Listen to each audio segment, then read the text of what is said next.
Hi, everybody. Mitch Tannenbaum here. Thanks for joining me today for this week's Security News Update. Lead story here, the feds, have been working on beating up the Chinese, in particular, the chip-making industry, the tech industry in general. Um, and they have tried to sanction Huawei into submission over the last, I don't know, half a dozen years, probably. They banned their phones. They told U.S. telecom carriers that they can't use their equipment, and on and on. Yet, chairman of Huawei announced this past week that they plan to meet their revenue targets for this year, which is $118 billion, and 22% increase over 2023. So apparently, sanctions ain't working. So maybe we need to come up with a different strategy because that's clearly not the outcome we want. The president has leaked or rumored that he intends to nominate Sean Carncross to take over the office of the National Cyber Director. And similar to the pick for the White House CIO, his professional history lacks any cyber or cyber attack or cyber warfare experience. He is an attorney. He did do some work years ago at Purdue, their Cratch Institute for Tech Diplomacy. So not clear, but doesn't seem like a really great pick for National Cyber Director, but we shall see. The UK has been, as I've reported, has been trying to force Apple to create a backdoor in their software so they can listen or not listen to, but download anybody's data they want worldwide. And key point is this doesn't necessarily just impact the UK market. So it's not clear exactly how all that would work. But anyway, the possible reason for this is a different law, the IPA, that they received more than 6,000 requests from British authorities and only gave them data on 4. That might have upset the Brits a bit. And the result of that might be this requirement to build a backdoor into their software. But we shall see. They're not allowed, the way the law is written, they're not even allowed to say that they got a request to build a backdoor. And it's just not clear what Apple's going to do. One possibility is they might just turn off encryption entirely for UK, which would be a pretty good signal to people that, certain people looking at your data. Again, we have a bunch of questions about CMMC and answers. Key one this week, we talk a lot about enclaves. An enclave basically is just a separate area that you've set up where you're going to have your CMMC data. And it might be a very good solution. There's a lot of different alternatives to how you implement an enclave. So if you're still wrestling with, well, exactly what do I do? And spoiler alert, there's going to be a big announcement in next week's podcast and next week's newsletter. The enclave might be a great idea. And if you're thinking about that or want to know more about it, please reach out to us. We'll be happy to talk to you about it. In the reference department, researchers have discovered 2 new CPU attacks against iDevices. One is called SLAP, for speculation via load address prediction, a lot of big words, and the other is FLOP, false load output predictions. And both of these can be used to steal information from the memory of Macs and iPads. Haven't heard, well, I think I know why. Haven't heard about iPhones, but at least those. The SLAP attack works on M2 chips and A15 chips. The FLOP attack works on M3 and A17 and newer chips. So these are the Apple chips. Apple said, we don't think it's a big deal. My translation of that is, gee, this is hard to fix. We're not really sure how the hell we're going to fix this. So, and that would be a typical Apple response. Also in the hardware department, Cisco adds Elba and Giglio, these Acronyms are getting hard. Sorry. Um, no, this is not a new punk rock band.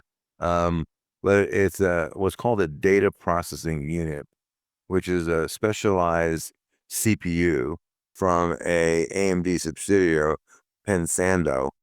These names are getting harder to pronounce, probably because they're running out of names. Um, they're integrating these things directly into the Cisco switches so they can handle storage management and security and other things right inside the switch. Right now, a lot of times what they have to do is send the data to some server on the network and let it process it. This will obviously make life easier for people who are implementing Cisco environments. So that's pretty cool. It's also data processing units are kind of new technology, so they're great. Speaking of networking companies, Fortinet, not so good department, disclosed a second firewall authentication bypass. That means like, you know, why bother logging in? You don't need it. We don't need no stinking login. And they fixed it in January, along with the other one that was publicly announced before. So if you haven't done the January Fortinet patches, now would be a good time to do that. In the legislative and legal fronts, the House Republicans have launched a group for comprehensive data privacy legislation. Now, this doesn't bode well because it will include 9 Republicans and no Democrats. Does that kind of give you a sense of what they're trying to do? I think the coded message here is they want to neuter these state privacy laws, which are inconvenient for their donors, and eliminate any expectation of privacy on the part of consumers. We shall see what comes out of it, if anything. But and when they come out of it as a report and it goes nowhere as in the House. But I think there's enough states that are trying to do the right thing, even though they're not necessarily doing great at it, but they're doing a lot better than some of the other states. That if it turns out to be a pretty neutered bill, then it may have a hard time getting any kind of support. In the breaches department, South Korea has apparently notorious. I never heard of it, but then me, I think they have a website called Yamoon. It's a private pornography website and forum. It was hacked. It was actually hacked last year, but they haven't revealed it. Hadn't revealed it until now. Um, and it's been around for literally like 2 decades, and apparently the South Korean police, I don't know, one could say they're on the take, perhaps, but they're serving sexually explicit kitty porn, revenge porn, rape, and other nasty stuff. The hacker claims that they went to the police and the police didn't do anything. Then a data broker leaked some of the data and he was arrested. So the hacker said, "The hell with it," and they just dumped it all kinds of sensitive data. And now we'll see whether this is going to put the authorities in a position where they really have no choice but to respond, which I think was what their objective was, the hackers' objective was. Lee Enterprises, which is a national newspaper publisher that publishes in about 70 markets, said that they are seeing things, cybersecurity related things. They said right now they don't think there's any material impact, but that could change. But multiple newspaper sites that the company operates are down for maintenance. I would think when a news agency can't deliver the news, that would be material, but honestly, they don't think that's material. I'm assuming their definition of material is going to have a huge financial impact on them, but until we know how long those websites are down, we're not going to know how material is, because clearly if they're down, they're not serving up ads either. Next, ZK Lend is a crypto lending platform. Was hacked for about 10 million bucks. They kind of hit the pause button on their site until they figure out what was going on. They did offer pretty entertaining. They did offer a 10% bounty if someone returns the other 90% of the money. So it will give you, if you return whatever it is, $8.6 million, we'll give you 950,000. Which I guess if you're a hacker,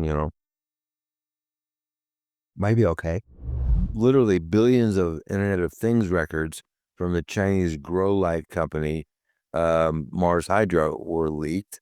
An analysis of the data says there was like 100 million records, and they contain Wi-Fi network names, passwords, IP addresses, other device identifiers, and linked to people's smartphones. What they're using this for is not clear. One would assume at least some percentage of them are using it to grow marijuana.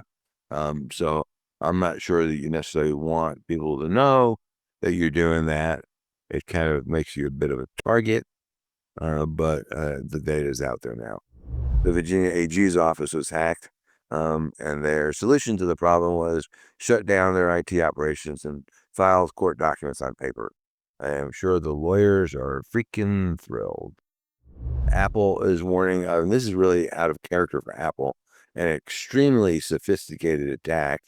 I think this means that iDevice owners should patch like now, assuming you already haven't got those. But even though they say the attack is targeted, how long it will remain targeted is really not clear.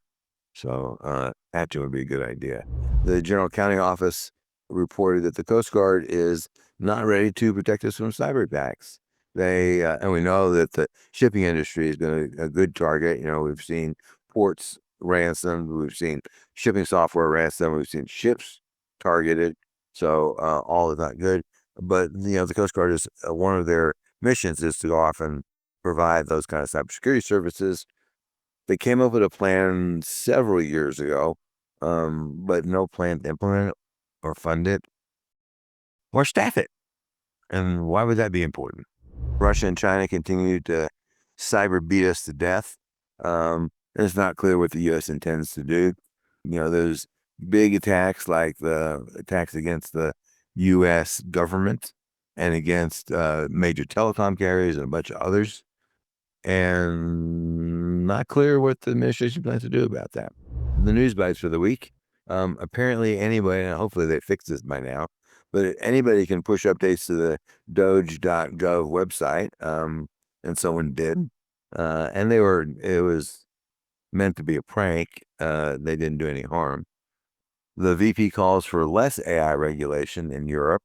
Europe did not particularly take that very warmly, so I don't think they're going to follow his requests. Congress wants the Director of National Intelligence to oppose the UK's order I talked about before for the Apple backdoor.